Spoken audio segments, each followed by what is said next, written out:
Hey everyone, it's JG. I'm playing Eternal Evolution, and tonight I want to talk about this Twilight Lands event that is running right now and give a little strategy tip that I tried out today that definitely improved my performance from the previous couple of days. So in the first 2 days, I barely made my way through all of the Forest of Goodbyes, the first 10 levels, and today I changed strategy and fought my way all the way through the second forest without, let's see, I lost one hero so far, but other than that, everyone is still kicking.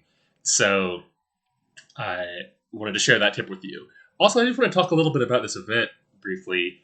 I'm really enjoying this event. I think it's a really nicely designed event for this kind of game. So it ticks a couple of important boxes for me. Number one, unlike some other games that I've played, it's a contest of skill. The ranking rewards here, it's based on being able to clear the largest amount of content the fastest.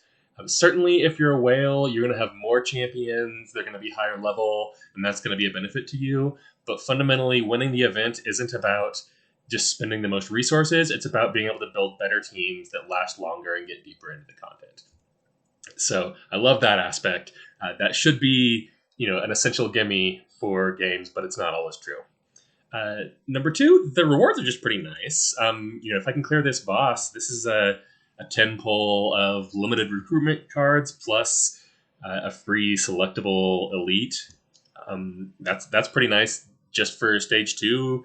You can get more of that as you go along. The ranking rewards are not bad either.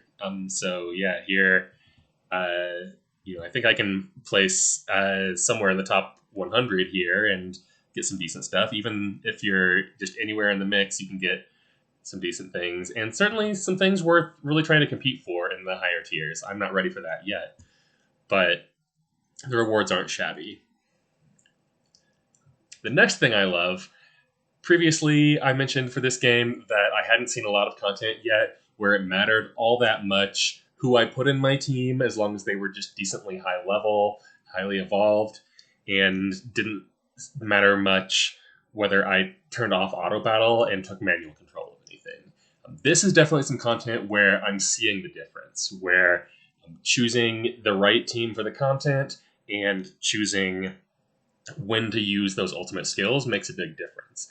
I think a lot of that is because of the structure here. So things like story mode, you just kind of run those on auto, and it doesn't really matter much how fast you beat the content. And since it just keeps getting harder and harder, if you could maybe beat one or two more levels by putting it on manual instead of on auto, or by switching your team around, still you're eventually going to hit that wall. There's not a big incentive to try to make today's wall a little higher, other than just wait till tomorrow, you'll level up a little bit more and you'll be able to push a little bit further. But the structure of Twilight Lands here, it's got this mechanic where the damage that your heroes take is sticky. So if you've been damaged in one battle, you carry that into the next battle, and it's sort of a war of attrition. It's how long can you go with these heroes before you finally lose them, and so that requires a little bit of a different strategy, because it's not just about making it to the end of the fight; it's making it to the end of the fight with as few losses as possible. So that requires some different team compositions, which is nice. And then it has these bonuses based on who you put in your team. You can get some special bonuses for having multiple hunters or multiple assassins, multiple vanguards. And so that also creates some real incentive to mix up your team. So instead of just going with your best maxed out team, it puts enough variation where even your weaker heroes, they're going to bring something to the table that's really valuable for this particular battle. So it has you shuffling up your teams. So I love it when you have an opportunity to really think about the right move to make in the game instead of just autoing your way through piece after piece of content. One last thing that I think is kind of cool is this adaptive difficulty level, where there's big rewards if you're in the top 10 here, but after 10 people have cleared a level, they give you bonuses that make it easier for the other people that come after them. So if you're not quite in the running for top 10, they lower the difficulty a little for you. So more people are able to participate to get those milestone rewards and have a little fun with it. I think that's a nice little touch. So let me talk about what I changed today that was a game changer for me. So there's a couple tips that I think are definitely worth your time to get the most out of this event. So the first one, I'm up against a boss here. Actually, this boss is pretty hard. I'm probably not going to beat it in one try, but I can show some of these examples. Yada yada yada. I'm not going to read it carefully yet. Recommended hunter bond. Okay, so let's make a hunter team. Great, I've already got one. It's got Emma and Taylor in it. Let's just see how this goes. While they start to die here, tip number one is use the pause button, this quit and retry. You can use these heavily in this game. So let's see here. Oh, I need to manual Taylor. We're going to fight. And okay, let's see. First 15 seconds, I did 7% damage, and I seem to be pretty healthy. So maybe the strategy's working pretty well. But if it weren't, and my team was all dying, what you can do, pause, retry, and you are right back at the start, exactly in the state you were before the battle. Almost every fight in the game lets you do this, and it is worth using. So there's a lot of content where it doesn't matter whether you win or lose. In story mode, there's no penalty for losing. You haven't paid anything. In Disa Caves and things like that, it doesn't take your stamina point unless you win the battle. So it doesn't matter. If you're not winning, just you can go ahead and die, and it doesn't matter. But a lot of the other types of battles are interruptible. So your guild boss and your guild hunt, if it's not going well, you can cancel out and say, okay, I'm going to try a different team. I think I can do better than this. The guild boss, you can just wait till the end and see, is this team hitting for more damage than the last team I tried? And if not, cancel it. Use that ticket on your best, hardest hitting team. So all through the game, you can use this, except in Arena, which makes sense, since that could be a little bit exploitative. But it is particularly valuable here in the Twilight Lands because it's not just about whether you win the battle, it's about how much HP you come through with, it's about whether anyone died. And so it is very worth it to make sure that you find the best run that you can. I had one point where I just re-ran with the same team because someone just barely died, and I was pretty sure I could get them to live through if the random number generator was slightly more in my favor, and it worked out.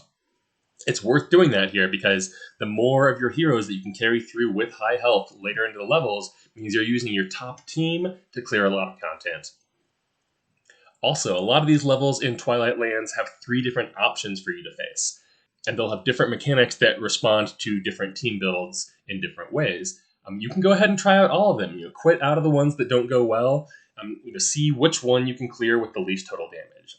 I was avoiding the shield-based one for a while because I didn't think that my team for that would do a great job. Turns out that was one of the easiest ones for me to clear. It's no cost for me to try and back out. And if it works out and it's a really easy level for you to clear, that's a free clear that doesn't cost you anything. So use that back out option whenever it makes sense. It makes a lot of difference here in the Twilight Lands. My next tip, you can see on the team that I built here, I just went double healer.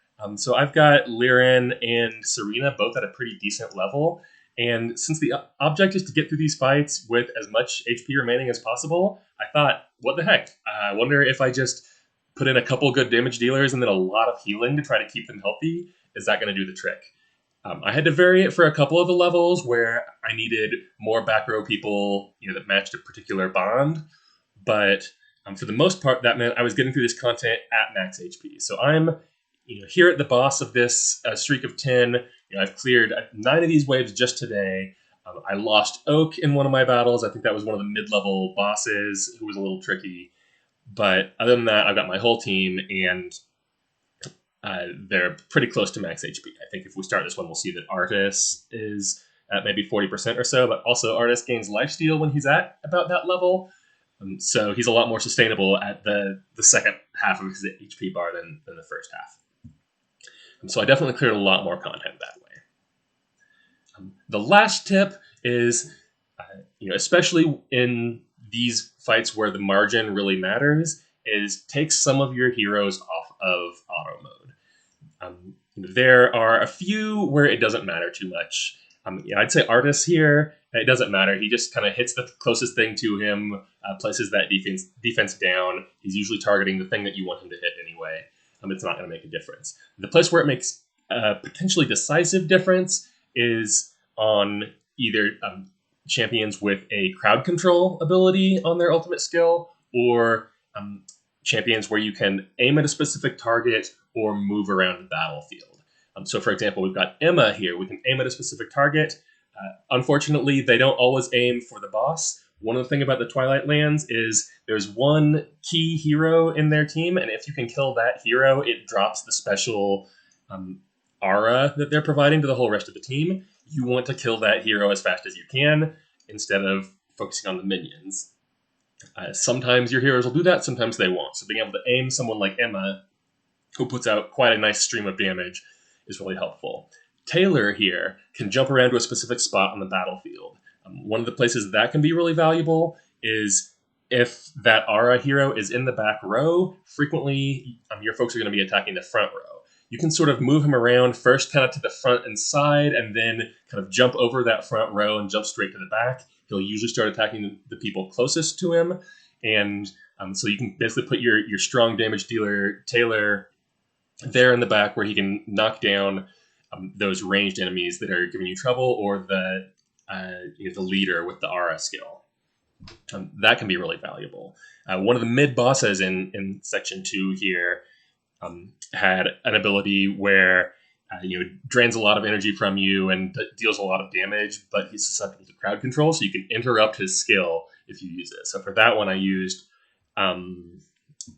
let's see here, I threw in Oisa and Hypnos here.